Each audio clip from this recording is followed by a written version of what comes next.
Tô em casa. Misericórdia. Pegar minhas coisas aqui, né? Eu espero conseguir compartilhar com vocês tudo aquilo que tem sido ministrado em mim, aquilo que Deus tem ministrado em mim. E eu gostaria que antes a gente orasse, mas orasse de uma forma diferente, talvez, de como a gente orou hoje. Já orou hoje, né? Gostaria que todos fechassem os olhos, né? E se entrega, sabe? Uma coisa que eu aprendi e que eu percebi é algo real. A gente deve vir para a casa do Senhor, vir falar com Deus com uma expectativa. A gente precisa vir com algo em nosso coração, querendo algo, né? A gente tem que ter sempre algo a buscar. A gente sempre tem isso, na verdade, né? E quando a gente vem só por vir, talvez a gente não recebe na plenitude, né? Recebe tudo aquilo que Deus ele tem para nós. Então eu acredito que não é errado a gente colocar um foco, alguma coisa. Muitas vezes a gente vem para a igreja atrás de uma resposta. Muitas vezes a gente vem para a igreja atrás de uma bênção, ou talvez de um mover, de um tocar de Deus. Então não é errado. Eu gostaria de fazer uma oração em que você colocasse no seu coração aquilo que você precisa, né? E começasse a gerar expectativa nisso, porque essa expectativa vai gerar fé. E através da fé, Deus ele pode tudo. A partir do momento em que a gente tem fé nisso, a gente acredita que pode acontecer, Deus ele começa a se mover e as coisas começam a fluir em nós e através de nós. Senhor Deus Pai, nós te louvamos e te agradecemos. Senhor Jesus, nós colocamos diante de Ti o nosso coração, papai. Nós colocamos diante de Ti, Senhor Deus, todas as nossas expectativas, Senhor Deus. Nós colocamos no Teu altar, papai. Oh, Senhor Deus, olha para nós, ó Pai. Nós pedimos uma resposta, Senhor Deus. Nós buscamos algo, ó Pai. Nós buscamos algo, papai. Eu creio que nós estamos aqui essa noite em busca de algo, e eu creio que esse algo possa ser suprido através de Ti, Senhor Deus. Oh, papai, nós renunciamos aqui, papai, todo o rótulo, papai. Nós renunciamos aqui, Senhor Deus, tudo aquilo que possa crescer, tudo aquilo que possa ser, todo egoísmo, papai, todo egocentrismo, ó Deus. Oh, papai, que eu te peço que o Senhor esvazia de mim tudo que é eu, e coloque em mim, papai, tudo aquilo que é do Teu Espírito, ó Pai. Que eu possa ser cheio, Senhor Deus, e ministrar debaixo da Tua unção, Senhor Deus. Que eu possa ministrar, papai, aquilo que está no Teu coração, Senhor Deus. Alinha, papai, os propósitos dos céus e da terra, papai, agora, neste momento, Senhor Deus. Abra os céus, ó Pai, para que possa fluir, Senhor Deus, um canal, Senhor Deus, um canal com a Tua voz, Senhor Deus, com as Tuas bênçãos, ó Pai, com a Tua unção, Senhor Deus. Abra os céus sobre essa igreja agora, papai, em nome de Jesus, papai. Eu creio, Senhor Deus, eu creio que o Senhor tem algo para nós essa noite. Eu creio que o Senhor tem algo para fazer essa noite, papai, em nome de Jesus, amém. Amém, gente. Eu estou muito feliz, na verdade, né? Queria agradecer ao Caio pelo convite. Estou muito feliz de estar aqui eu me sinto em casa, realmente. Sou muito bem tratado aqui, né? E eu gosto muito daqui. É verdade esse bilhete.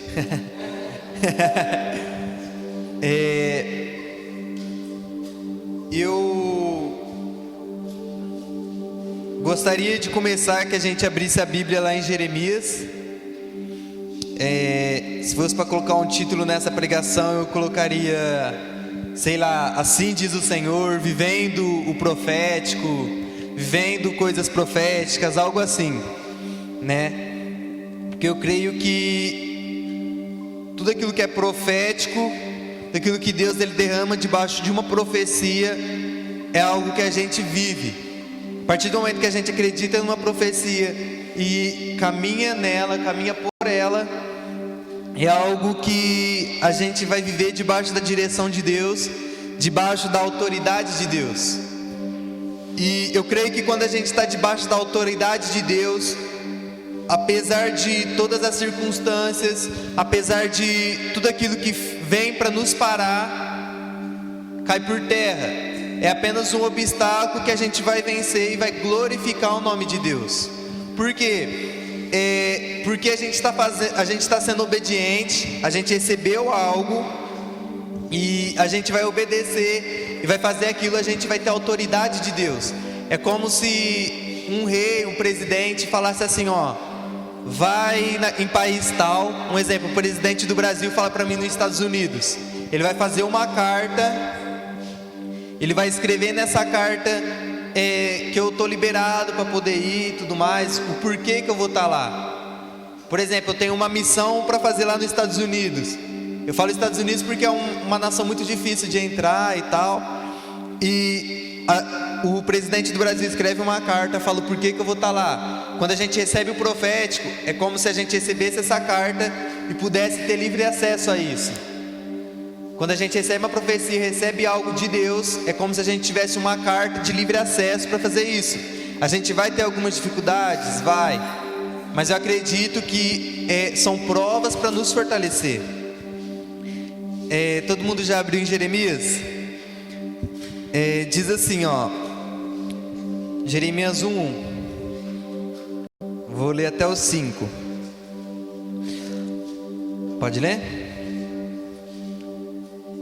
Palavras de Jeremias, filho de Ilquias, um dos sacerdotes que estavam em Anatote, na terra de Benjamim. A palavra do Senhor veio a ele no 13º ano do reinado de Josias, filho de Amon e rei de Judá. Veio também nos dias de Joaquim, filho de Josias, rei de Judá, até o fim do 11º ano do reinado de Zedequias, filho de Josias, rei de Judá. No 5º mês desse ano, os moradores de Jerusalém foram levados ao exílio. A palavra do Senhor veio a mim dizendo: antes de formá-lo no ventre materno, eu já o conhecia. E antes de nascer, eu o consagrei e constituí profeta para as nações. Repete assim comigo: profeta para as nações. Eu acredito que todos nós temos um chamado profético. Todos nós, de certa forma, somos profeta para as nações. Seja nós, talvez eu não vou viajar para outro país, eu não vou viajar para outro lugar assim, mas só de eu consagrar a minha família, eu cuidar da minha descendência, da minha geração, eu vou estar sendo um profeta para as nações. Porque a essa geração, os meus filhos, a minha descendência, eles podem, e o meu desejo é que eles vão muito além da onde eu vou. Então, não deixa de ser algo sobre as nações. E eu creio que Deus, Ele tem algo para nós, referente a isso. E eu queria falar um pouco, porque o profético, ele tem muito a ver com janelas. Como assim? Um exemplo, quando a gente está dormindo, a gente vê muito isso em filme. A pessoa está dormindo, aí a outra, o que ela faz para acordar ela? Abre a janela e depois chama. E eu acredito que o profético é isso, é você abrir as janelas para que a outra pessoa possa ser despertada, para que a pessoa possa acordar e possa se levantar daquilo que ela está fazendo, desse sono espiritual que as pessoas estão vivendo. E hoje em dia muitas pessoas têm vivido um sono espiritual. Talvez as pessoas já foram na igreja, já provaram algo de Deus, mas o que acontece? Ela foi se deixando, e hoje elas caíram num sono espiritual que muitas vezes nem sente a presença de Deus. Pode estar em qualquer lugar, pode estar num ambiente fantástico, num ambiente de glória, em algo que a presença de Deus, as pessoas estão chorando. Eu já vi muito isso, as pessoas lá paradas, todo mundo assim recebendo algo de Deus e as pessoas paradas. Mas muitas vezes isso não é culpa da pessoa também. Muitas vezes o diabo foi minando a pessoa, foi minando. Chegou um ponto que ela ficou cauterizada, que ela não sente mais nada. Eu acredito que o profético, através de uma palavra profética, pode vir algo que possa despertar as vidas, possa despertar as pessoas. E eu acredito que o que Deus tem para derramar aqui hoje é algo referente a isso, sobre despertar. É algo referente às pessoas se levantarem daquilo que elas estão fazendo, sacudir a cinza, sacudir o pó, falar assim: não, eu vou seguir a minha vida em frente porque eu tenho algo, eu recebi um chamado. A gente vê muitas passagens na Bíblia e é real que Deus, Ele nos escolheu. A gente vê na escola que dentre tantas oportunidades de vida, né, a gente já começa numa corrida pela vida. A gente já começa numa corrida para viver algo, para conseguir a vida, né? Na disputa ali no ventre da nossa mãe, a gente sabe que tem muitas outras pessoas que poderiam ter nascido no nosso lugar, mas por que não nasceram? Porque Deus, Ele nos escolheu. E eu acredito que esse é o primeiro chamado que a gente recebe, o chamado da vida. E esse chamado é para que a gente possa fazer algo. Deus, Ele tem algo para nós. E é incrível porque o profeta, ele não é uma pessoa que, como que eu posso dizer, ele não é uma pessoa normal. O profeta, ele é uma pessoa que você vai ver na Bíblia que ele defende o lado de Deus, diferente do pastor. O pastor, ele defende as pessoas.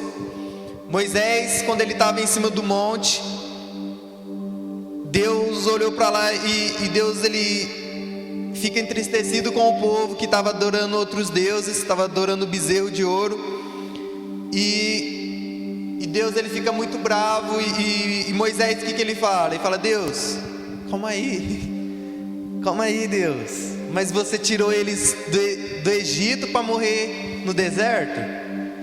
Esse é o pastor que fica do lado das pessoas, que tem muito mais compaixão pelas pessoas. Não que esteja errado, tem que ter o profeta e tem que ter o pastor, mas o profeta é aquele que sai da onde que ele está e defende a qualquer preço aquilo que está na Bíblia, defende a qualquer preço a palavra de Deus, defende Deus, fala: ó, isso está errado. E muitas vezes a gente vai estar nessa situação. E eu acredito que é onde a gente descobre a nossa identidade de profeta ou de pastor. Não que você vai ser um pastor que vai ficar aqui na frente falando, não. Muitas vezes você não precisa de luzes, de holofote, de foco só para você. Muitas vezes Deus, ele vai te levantar como uma identidade de pastor, para que você possa cuidar de vidas, para que você possa cuidar de pessoas. Já o profeta, ele, no mesmo tempo que ele está aqui, ele está em outro lugar. No mesmo tempo que ele está vivendo algo aqui, ele acaba saindo e fazendo outras coisas. Um exemplo de Natan. Eu gosto muito da mensagem, porque ele é o profeta que, se ele não tivesse feito o que ele fez, chegado na frente de um rei, talvez vocês conheceriam Natan. Talvez a gente conheceria Natan. Eu falo por mim, talvez eu não conheceria, talvez eu nem prestasse atenção, né? E o profético, ele faz isso. Ele pega você, coloca você à frente de um rei sanguinário, um homem de guerra. Ele pega você, da onde você estiver, e te coloca em lugares mais altos, para você confrontar um rei e falar assim, e falar para ele, deixar ele em prantos. Na verdade, foi isso que Natan fez. Davi, ele tinha olhado, né? Tava de zóio gordo, né? Que fala na mulher do próximo. Apesar dele ter tantas outras opções, dele ter tantas outras mulheres concubinas, ele olhou aquela que tinha marido, se deitou com ela, matou de certa forma o marido dela e depois tomou para si. Ele ficou para ele. E eu acredito que, eu imagino Natan, né, na frente de Davi, né? Davi era um homem de guerra, um cara que acabou com nações, um cara que por onde passava ele vencia. Para ele acabar com Natan ali naquele momento era 2 palitos. Era ele falar para os guardas matar ele ali, ou ele mesmo pegar. Mas o profético, ele faz isso. É pegar você, de onde você estiver, te colocar nos lugares mais altos, te colocar nos lugares mais perigosos, porque onde Natan estava era um lugar perigoso, e confrontar Davi. Para quê? Para que haja arrependimento, para que haja quebrantamento. Porque Davi, ele foi conhecido como o segundo coração de Deus. Mas eu acredito que se ele não tivesse se quebrantado naquele momento, se ele tivesse calado a voz do profeta, talvez ele não teria sido conhecido como o segundo coração de Deus. Isso destaca o coração de Davi, apesar de tudo. Isso destaca que Davi, ele era uma pessoa humilde. Ele era uma pessoa que ouvia a voz do profeta. Quer outro exemplo? O profético, ele te tira dos piores lugares. O próprio Davi, ele cuidava das ovelhas malhadas. E naquele tempo as ovelhas malhadas eram as piores ovelhas. Era tipo assim, aquelas que nem o mais servo queria estar. E Davi, ele era filho e estava nas piores ovelhas. Ele estava lá, abandonado. O profético, ele te tira de trás das malhadas e te coloca como rei. O profeta Samuel ungiu Davi como rei quando ele estava lá trabalhando. Jonas, a gente tem que ficar muito atento também. Por quê? Porque muitas vezes a gente vai ser conhecido por algo. Por algo que a gente fez, por algo que a gente falou, por algo que a gente viveu. E Jonas, ele é muito mais conhecido por ele ter experimentado algo sobrenatural, que é passado ali alguns dias na barriga de um grande peixe, por sua missão, que ele salvou uma cidade. Então, nem sempre a gente vai ter o reconhecimento que a gente merece, ou que a gente acha que merece. Nem sempre a gente vai ter aquilo que a gente acredita que é o certo para nós. Mas o profético é isso. Tem as partes boas, humanamente falando, e as partes ruins. Porque ao mesmo tempo em que a gente pode estar num palácio de frente com o rei, a gente pode estar por detrás das malhadas, onde ninguém está vendo. O profeta, ele vive nos desertos também. Eu não vou abrir aqui, mas em João 1, 19 ao 26 fala o testemunho de João Batista. E João Batista, ele viveu nos desertos, ele cresceu nos desertos.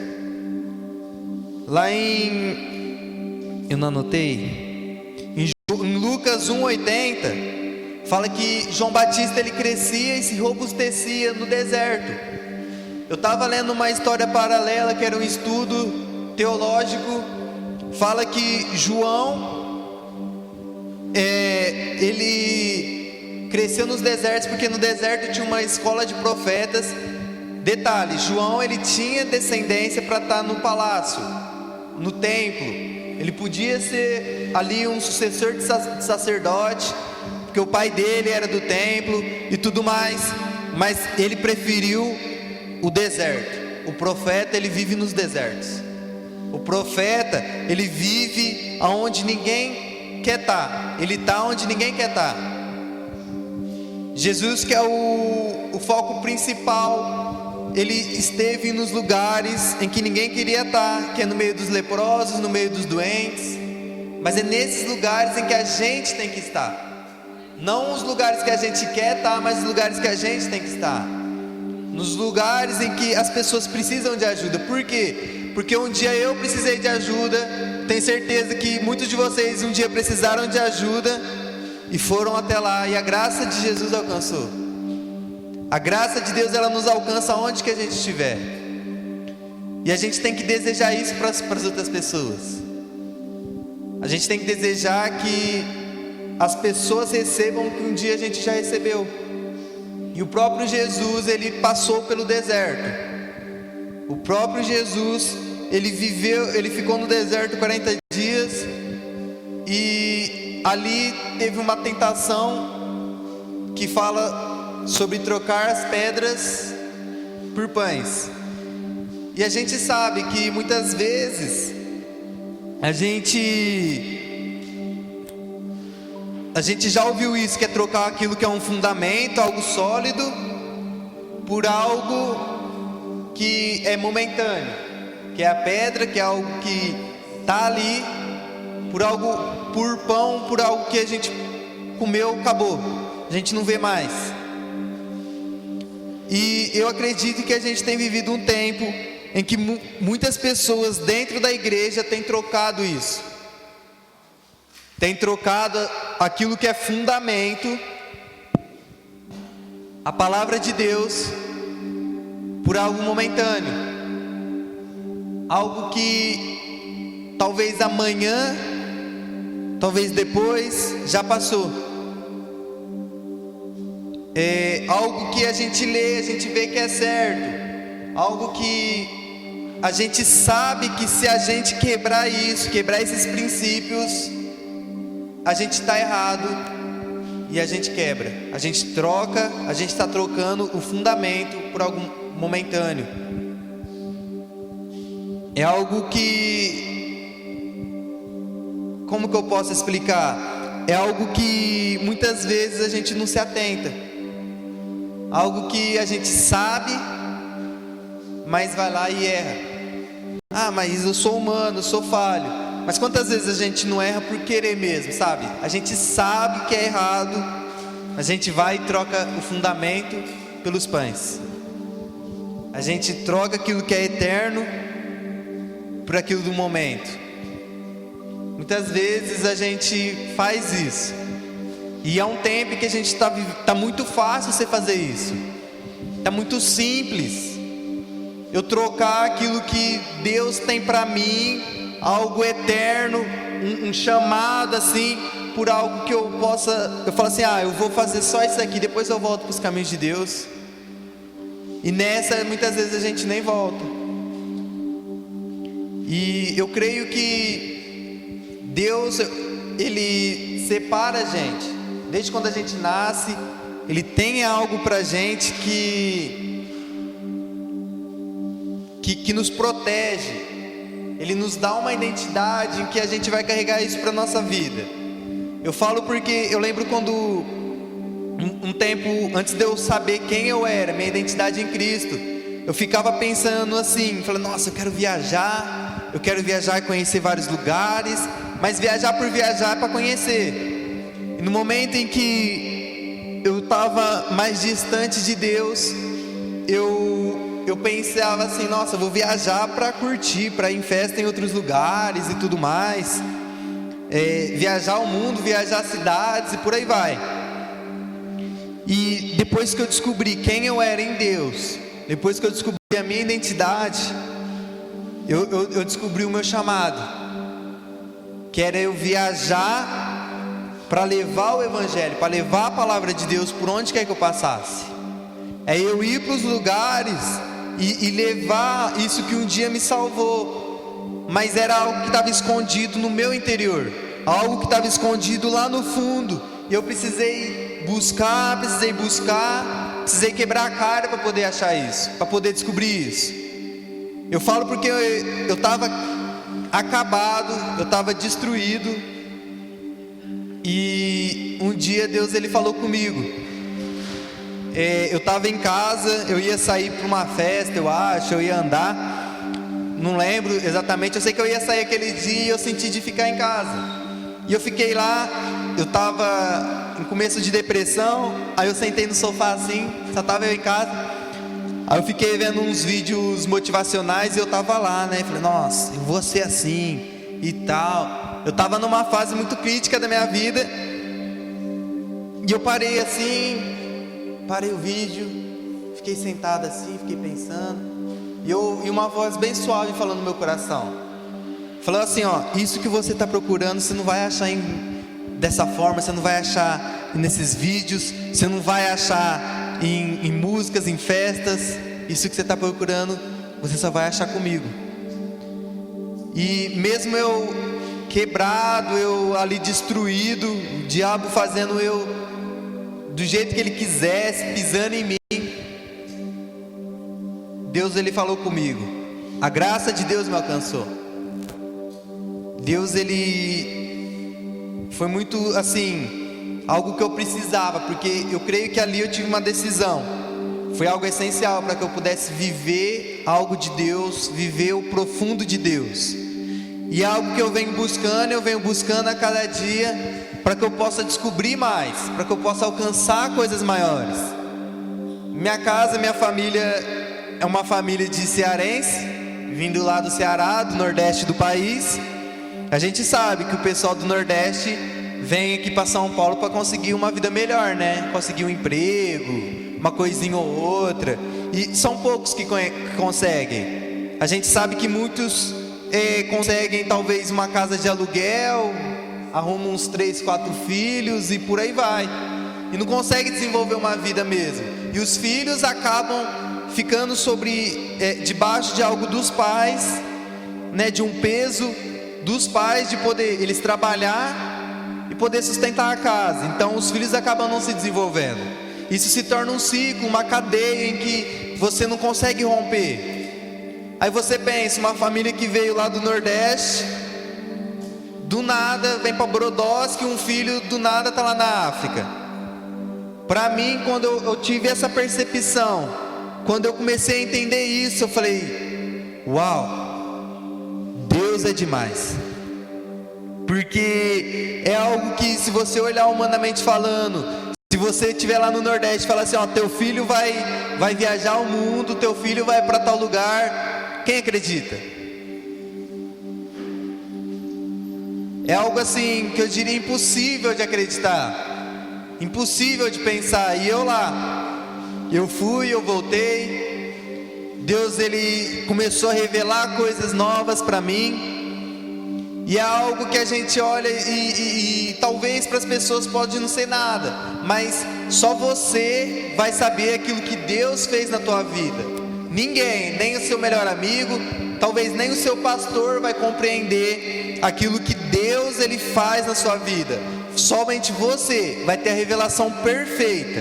Você vai ter o entendimento pleno da obra que Deus fez na sua vida. Porque você vai olhar de onde você saiu, você vai olhar aquilo que você poderia ter feito, você vai olhar o caminho que você poderia ter seguido, e você vai olhar onde você está hoje. Você vai olhar aquilo que Deus está fazendo com você hoje, aquilo que Deus está mexendo com você hoje, aquilo que Deus ele está te entregando hoje. Então o profético é isso, ele te tira de uma família de Zé Ninguém, ele te tira de um lugar que ninguém te olha e te coloca nos lugares mais altos, mas não para te vangloriar, para que você possa fazer a obra dele, para que você possa levar o evangelho. Não adianta nada você ir para lugares, você conquistar coisas sem unção. Lá em Apocalipse fala, Deus falando para a igreja de Laodiceia, né? Compra de mim ouro. E o ouro ele pode ser se comparado com unção. E a gente precisa, por onde a gente passar, para que a gente possa viver como filho de Deus, manifestar o reino, manifestar uma unção do Espírito. Então por onde quer que a gente for, a gente tem que manifestar algo. Nossa, mas eu vou comprar a unção de Deus? Sim e não. Você não vai dar um dinheiro para Deus, você não vai trazer a sua oferta e Deus ele vai te encher do Espírito Santo e você vai pôr a mão nas pessoas, a pessoa vai receber. Você vai, esse comprar tem a ver com sacrifício, tem a ver com entrega. tem a ver com você se derramar na presença de Deus. Detalhe, por que que em grandes eventos a gente vai e tipo assim, parece que no primeiro louvor as coisas já desenrolam, a gente já sente a presença, do começo ao final, seja quem quer que seja pregando, a pessoa fala, parece que flui vida, parece que flui algo diferente. Por quê? A consagração começa lá atrás. Eu falo de exemplo Quebrantados, eu falo de evento Free Generation, eu falo de eventos que eu já vivi. As pessoas começam a se consagrar muito antes, jejum, oração, vigília. E sabe o que eu entendo com isso? Que a gente só se consagra para receber algo em eventos, quando na verdade a gente pode se consagrar para receber algo em um culto.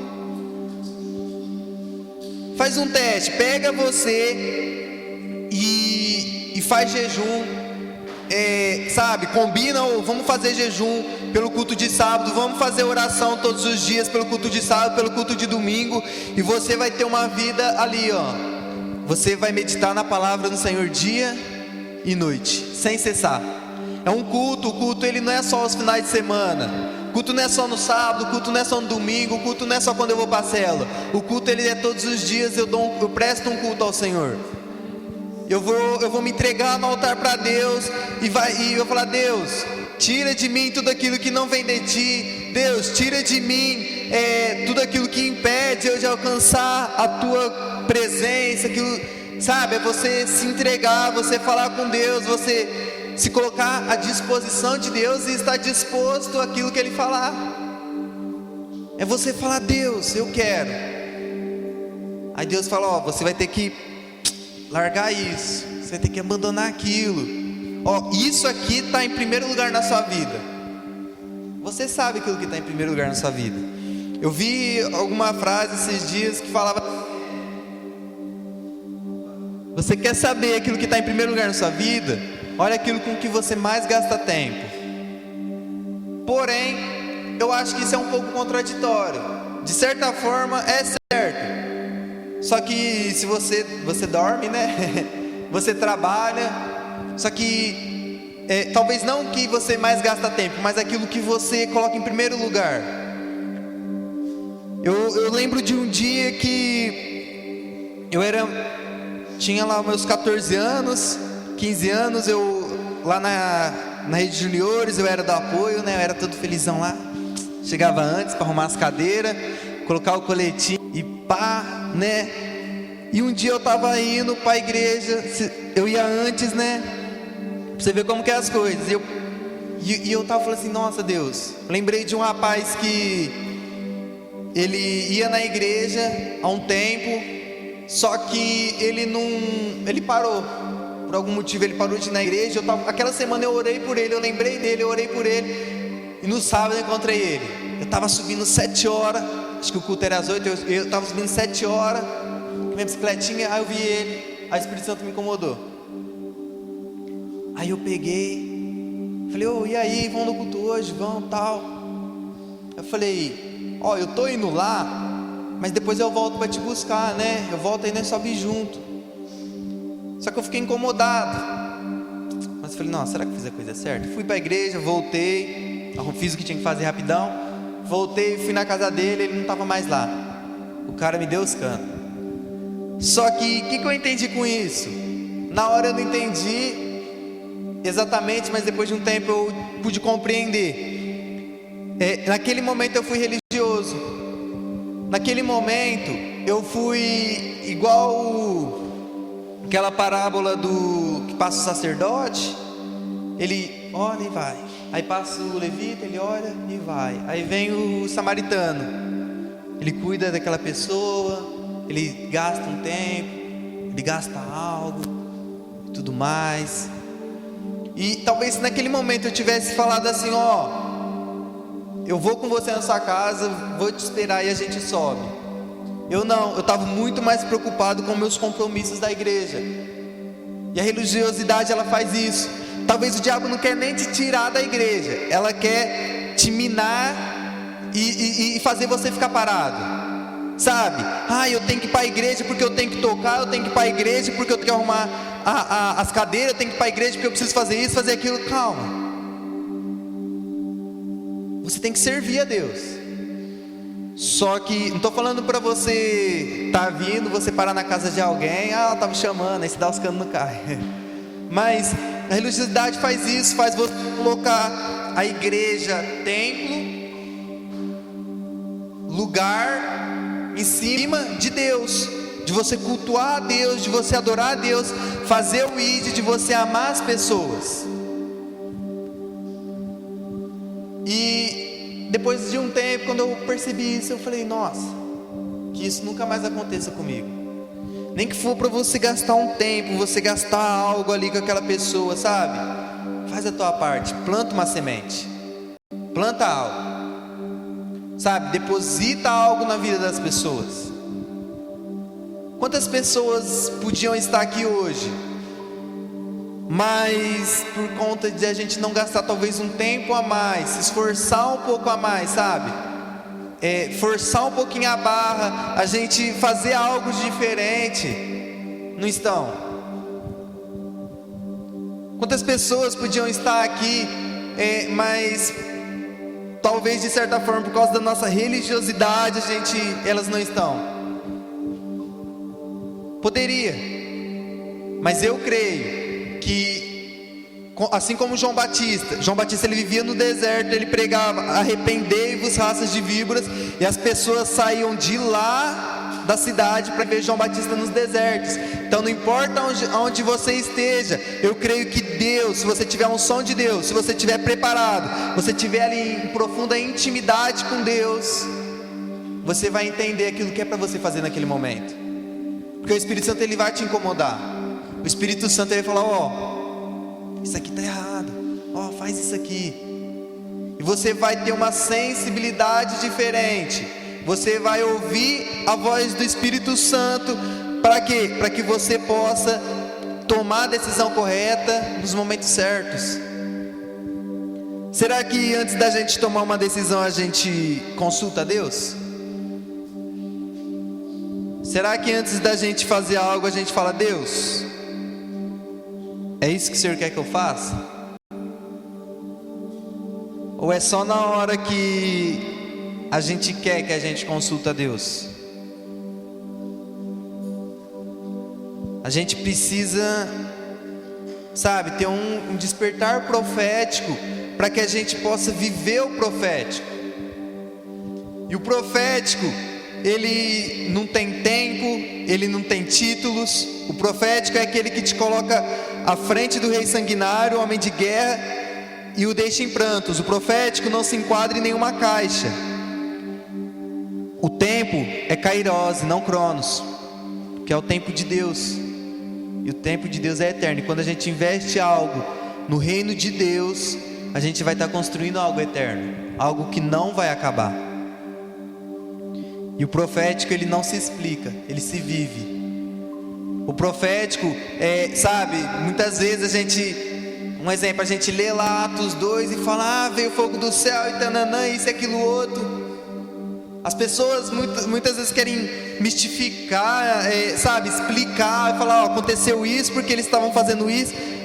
Não, o profético ele não se explica, ele se vive. Aquelas pessoas estavam lá, elas viveram algo, e a gente pode viver algo hoje, no nosso tempo, sabe? A gente pegar aquilo que está atrapalhando nossa vida com Deus, colocar no altar de Deus, e Deus vem com o seu fogo, ele queima, e a gente fica vazio de nós mesmos, para que Deus possa encher com a presença dEle, encher com o som dEle. Sabe, uma coisa que eu tenho pedido muito para Deus, sabe, é falar: Deus, que a Tua presença não esteja longe de mim, que eu possa levar a Tua presença por onde eu for, porque eu creio que sem a Tua presença nós não somos nada. Sem a Tua presença, quem sou eu? Sem Deus? Eu olho para a vida de algumas pessoas que eu andava, eu olho para a vida de pessoas que eram muito próximas a mim, eu vejo elas hoje e falo assim: nossa, Olha o caminho que eu poderia ter seguido. E eu estava conversando com uma pessoa essa semana, né? E essa semana não, alguns tempo atrás. E a pessoa fala assim: nossa, as pessoas parece que quando vêm para a igreja, não para a igreja assim, mas quando passam a buscar a Deus, parece que elas se tornam, elas ficam mais bonitas. É engraçado falar isso, mas eu acredito que é verdade, porque eu olho meus amigos, algumas pessoas que eu andava, e eu olho assim e falo assim: nossa, velho, tá só. E parece que nós vem para a igreja assim, sabe? Deus, ele vem nos consertando, ele vem nos moldando, vem limpando a sujeira. E eu estava falando com o Fábio ontem, e ele falou assim, ele me deu uma explicação muito legal de algo que eu tive um entendimento muito mais profundo. Sabe, todo mundo já ouviu aquela frase assim: ó, você torna aquilo que você adora. Tá, beleza, mas como assim? Você queria mudar um pouquinho, sabe? Você é ministrado aquilo que você vê, aquilo que você vê continuamente, aquilo que você vê constantemente, aquilo, você é ministrado por aquilo. Quer um exemplo? Quantas vezes, eu falo por mim, viu, gente? Eu era criancinha, assistia televisão, você assistia lá o Batman, o Super-Homem, aí você andava assim, ó, achando que ia voar. Quantas vezes eu assistia, eu lembro que eu assistia Ben 10, aí eu ficava com o relógio assim, ó, falava assim: nossa, eu vou virar. Eu fazia disputa com meus amigos na escola, porque você queria ver aquilo, você queria ser como aquilo. Os meninos no futebol, sabe? Você, nossa, quero ser igual o Cristiano Ronaldo, quero ser igual o Neymar. As meninas, quando começam a cantar, fala assim, ouve uma música e quer cantar igual aquela cantando. Você é ministrado por aquilo que você ouve, por aquilo que você vê constantemente. E se a gente começa a ser ministrado pela adoração, pela canção de Deus, é ministrado por aquilo que vem do rio de Deus, a gente vai se tornar igual a Ele. Sabe? Você sabe, é como eu falo assim, como se a gente vivesse numa escuridão e a gente acha que está bom. Só que a partir do momento em que alguém acende uma vela, e a gente vai e fala: nossa, que legal, a gente conhece essa luz. Aí vai acender outra vela, aí vai acender outra, e a gente começa a ver as coisas que estão bagunçadas. A gente fala: nossa, que bagunça. A gente começa a tirar, até que tem um momento que a gente para de dar atenção para a vela e apaga. Aí apaga todas as luzes, e a gente fica na escuridão de novo. O que a gente vai buscar? A gente vai buscar essa luz novamente, porque a gente conseguiu enxergar algo, porque a gente conseguiu ver algo. O profético é como se fosse essa luz, ele te mostra algo lá na frente, e a partir do momento que você começa a caminhar por esse algo, você vê essa luz, você começa a caminhar nessa direção.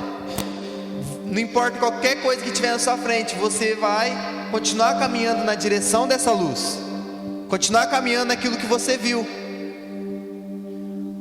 E quando a gente deixa de olhar para essa luz, a gente deixa de olhar o alvo, a gente começa a ficar sem rumo.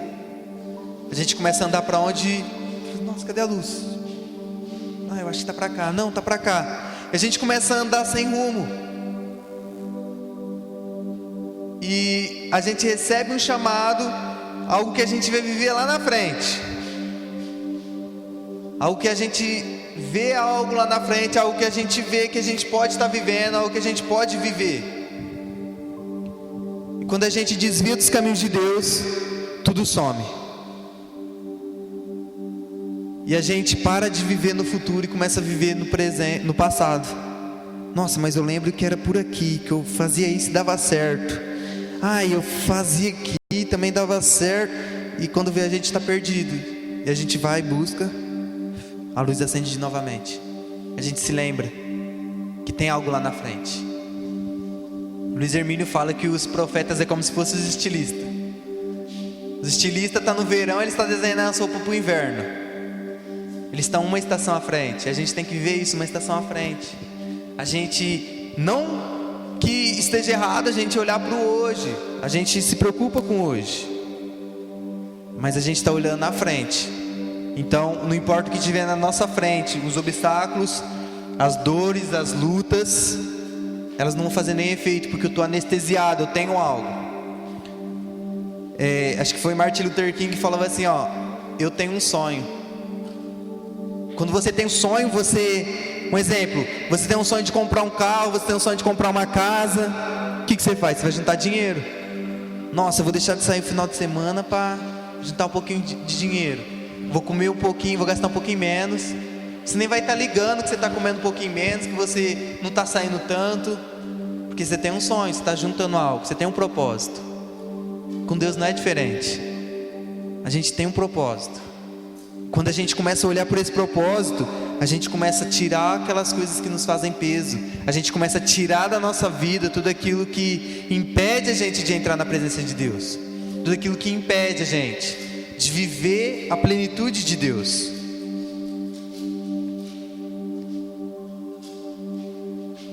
E deixa eu ver aqui. Eu vi uma frase hoje de um cara muito amigo meu. Fala assim, ó: eu vi o que vi lá na frente, então correrei até alcançar. Essa é a missão interior do profeta. Você vê algo lá na frente, só você sabe o que você viu. Eu lembro que quando surgiu esse desejo no meu coração de fazer missão, ninguém falava de missão. Tava algo meio que esquecido. Eu lembro que eu conversei com Samuel, e Samuel falou assim: nossa, é interessante que você está falando de algo que muitas pessoas esqueceram. E eu tava ali orando, sabe, pedindo algo para Deus, sabe, me dedicando a Deus. Falei: Deus, eu quero, me mostra algo. E ali, sabe, buscando algo. Até que Deus mostrou. Aí apertou um pouquinho, né? Mas Deus me mostrou e eu fui. Sabe, a gente pede umas confirmação para Deus. Até quando eu não pedia confirmação para Deus, Deus ia lá e confirmava. E beleza, né? Eu falei: tá bom, Deus. Cheguei lá na sala do pastor, né? E falei: então, pastor, tem um desejo aí, né? E tal. Tananã. Aí ele falou: não, beleza. Aí combinou: não, você vai e tal. E eu comecei a correr atrás disso. E eu lembro no reencontro, acho que foi no último reencontro, não sei se foi em julho, agosto, veio o pastor Everton. Quem conhece o pastor Everton sabe, né? Ele só chegou e falou assim, ó: Deus está levantando uma geração de missionários. E ele falou umas outras coisas lá, eu anotei no caderninho. E eu falei assim: uau. Deu coisa de 6 meses depois, esse ano, pouco mais, né? Esse ano teve a conferência do clamor. E o que mais está sendo falado? Que Brasil é um celeiro de missionários, que Brasil vai exportar pessoas para as nações, que o Brasil... Mas o que acontece? Eu tinha visto isso lá atrás, eu vi algo lá na frente, eu corri, eu me movimentei para isso, sabe? E agora eu estou assim: Deus, e agora? Você volta, começa a gastar a sua vida no altar de Deus. Você começa a pedir para Deus mostrar algo. Apareceu propostas para eu ir para alguns lugares. Apareceu, sabe, lugares para eu conhecer, para eu visitar, para eu ficar um tempo aprendendo, ficar um tempo ali. Só que Deus, Ele não testificou. Eu não senti paz. Então Deus, ele falou assim: ó, segura mais um pouquinho.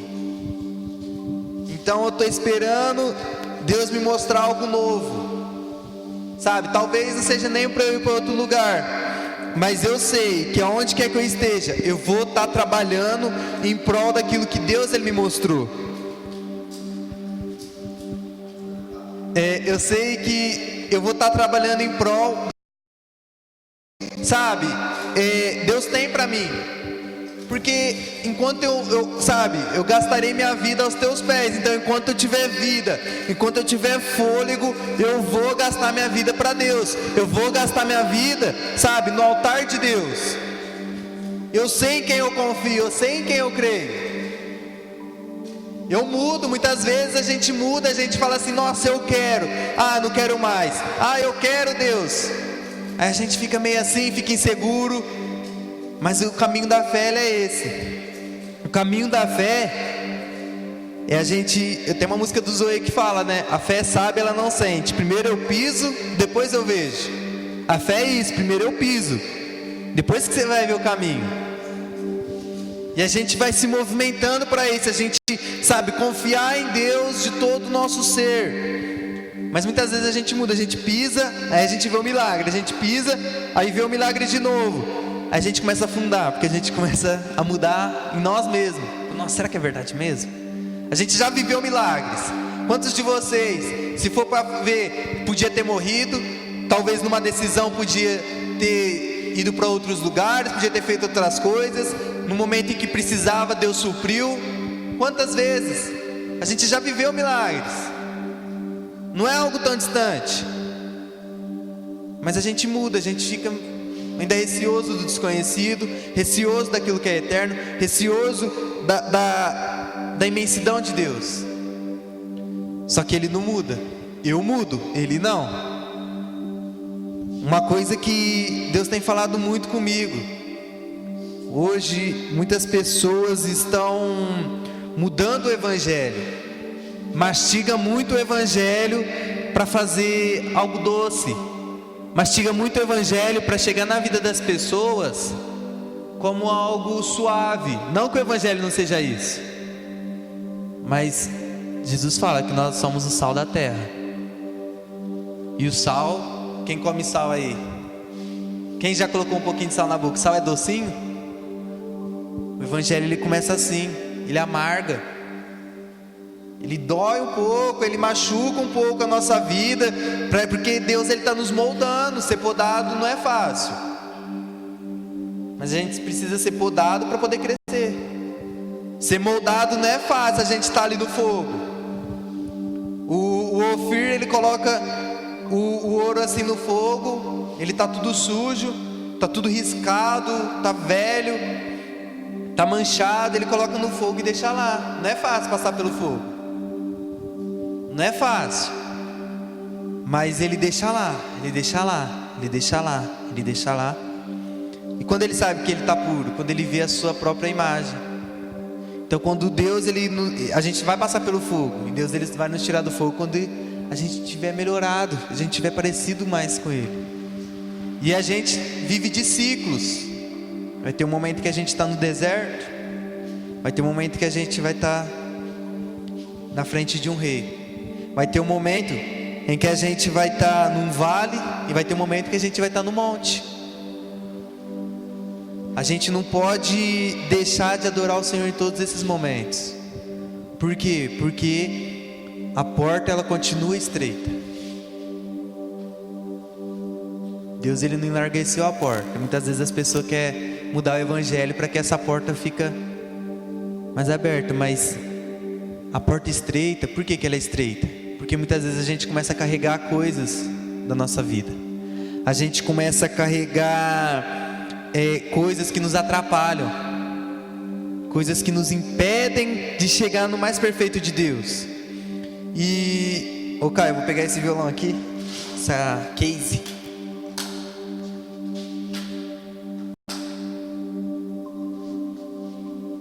Como que eu vou entrar numa porta estreita com um monte de coisa me atrapalhando? Com muitas coisas pesadas. Como que eu vou correr com coisa pesada me segurando? Mas a gente começa a andar, e o Evangelho ele é isso. Ele serve para isso, para que a gente possa tirar essas coisas que nos dão peso, para que lá na frente a gente possa passar pela porta estreita. O Evangelho é isso, ele começa a tirar as coisas que nos atrapalham, que nos impedem, que nos pesam, para que lá na frente a gente não sofra tanto. A gente passe pela porta, que ela é estreita. Aí você vai ter que decidir: ou você larga tudo de uma vez, ou você não entra. Porque Deus ele não muda, Deus ele é fiel, ele é o mesmo. A gente precisa entender. Muitas vezes a gente quer reconhecimento e o profeta ele não tem reconhecimento. Muitas vezes a gente quer algo E esse algo não vai chegar no nosso tempo. Noé, ele é conhecido por quê? Ele fez a arca, ele salvou o povo. Só que algo que ninguém vê era o caráter de Noé. Noé, ele era justo e reto. Quantas vezes a gente olhando, a gente chega no Noé, o cara que construiu a arca, a gente não vê e fala assim, o cara que era justo e reto. E foi por isso que ele construiu a arca. Foi por isso que Deus chamou ele. Por causa do seu caráter. A gente precisa ter um caráter moldado por Cristo. A gente precisa ter um caráter em que a gente não troca aquilo que é fundamento, aquilo que a gente não troca, sabe, que é eterno, aquilo que é fiel, por algo que a gente vai fazer ali, acabou. Queria ler uma frase, só estava começando a ler esse livro aqui e ela falou muito comigo.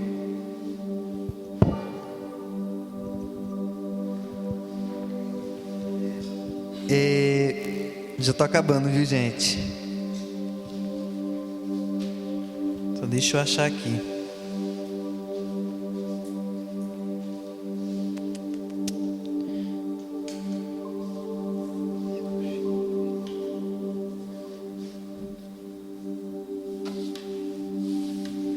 Ai, meu Deus, eu não vou achar agora. Eu anotei no celular. E profético, a gente precisa viver algo profético, sabe? Para que a gente possa ver lá na frente e começar a caminhar em prol daquilo que Deus ele nos mostrou.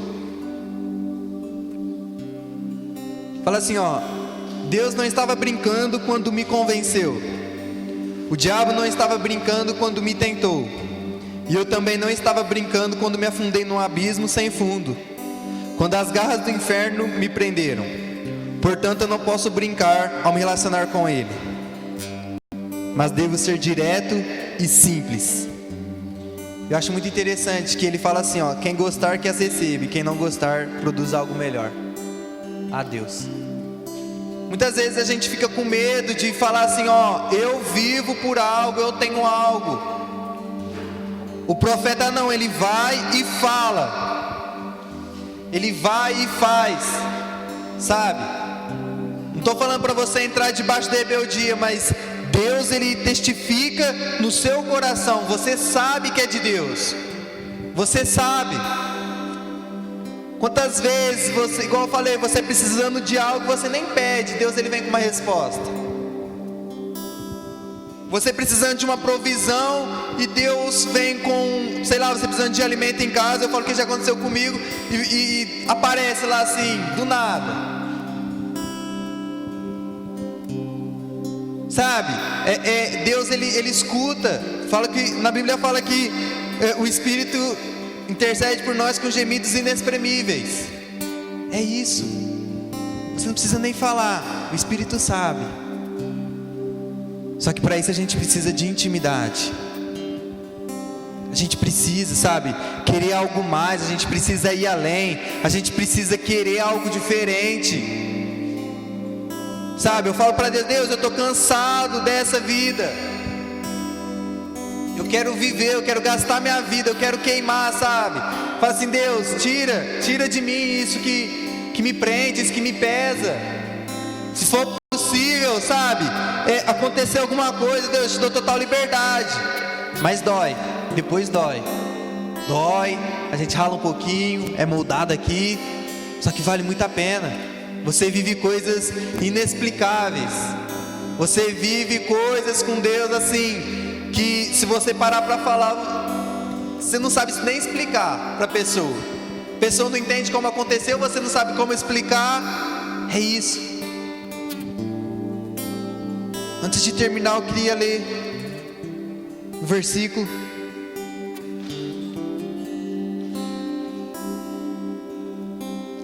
Queria ler rapidão Ezequiel 2:6. Fala assim, ó: você, filho do homem, não tenha medo. Não tenha medo deles, nem do que eles disserem. Mesmo que você esteja entre sarças e espinhos, e more com escorpiões. Não tenha medo do que eles disserem, nem se assuste com o rosto deles, porque são casa rebelde. A gente muitas vezes vai estar nesses lugares que dão medo, em lugares em que a gente olha e fala assim: meu Deus, onde eu estou? O que eu vim fazer aqui? Só que o plano de Deus, ele é perfeito. O plano de Deus a gente não entende no momento, a gente vai entender lá na frente. Eu lembro que eu tive um sonho, na verdade estava tendo visão de muitos rostos tristes, sabe, muitas afeições tristes. E eu falava assim: nossa Deus. Na hora lá eu pensei que era uma coisa, eu conversei com uma pessoa, ela achou que era uma outra coisa, e ficou. Um ano depois, eu estava me preparando para viajar. Coisa de 7, 8 meses depois, aconteceu aquilo que eu tinha visto. Que eu vi muitas caras tristes, muitas pessoas chorando, outras rindo também, mas o que mais vi era pessoas assim, desoladas. Eu não entendi. Eu fui entender depois aquilo que Deus tinha mostrado. Foi quando eu estava lá em Moçambique, aconteceu o ciclone e tudo mais, e me veio à mente tudo aquilo que eu tinha visto. Eu falei: meu Deus,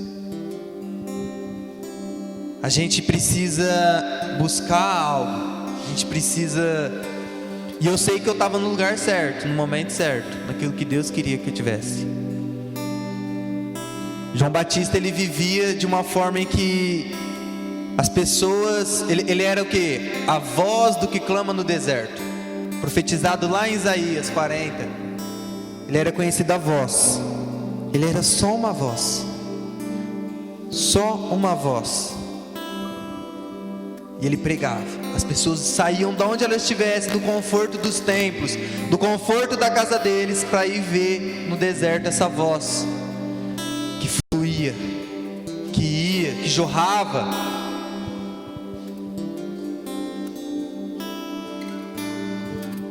Porque tinha unção. Ele pagava o preço. Ele pagava o preço.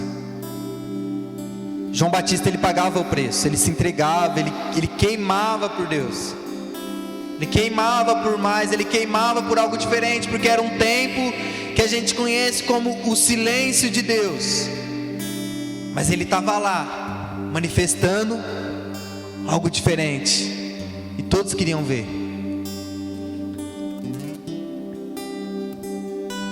E lá em Ezequiel 33:30 fala assim, ó, do 30 ao 33.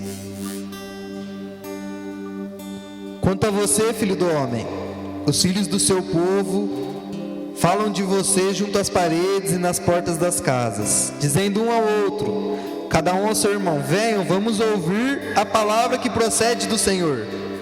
Eles vêm até você como o povo costuma vir, assentam-se diante de você como o meu povo e ouvem suas palavras, mas não as põem em prática. Com a boca confessam muito amor, mas com o coração deles só ambiciona lucro. Para eles você não passa de alguém que canta canções de amor, tem uma bela voz, é um bom músico, porque ouvem suas palavras, mas não as põem em prática. Mas quando isso vier, e certamente virá, então saberão que um profeta esteve no meio deles. Muitas pessoas, isso é natural, muitas pessoas vão vir para te ouvir, muitas pessoas podem te ouvir. E depois que eu vi essa frase, depois que eu vi esse texto, foi algo que me marcou muito. Muitas vezes você vai ser só uma voz. Você vai ser só uma voz. Só que a Tamires do Ministério Zoe, eu li algo que me marcou muito. Falei assim, ó, viva de uma forma que eles pensem que você é só uma voz. Mas quando você partir, não neguem que ouviram um profeta, porque isso vai gerar mudança. E vai se confirmar que você era um profeta, porque vai acontecer algo. Porque quando Deus ele está no negócio, Ele não falha, Ele não mente, Ele cumpre. Gostaria que vocês viessem aqui para frente, que a gente vai orar junto para encerrar. Eu creio que Deus ele já falou com cada um de vocês aqui. Eu creio que Deus ele tem algo a mais. Talvez Ele pode te mostrar hoje, mas talvez Ele vai te mostrar no seu quarto, na sua intimidade. Então o Caio vai cantar uma canção. Eu gostaria que todos viessem aqui para frente.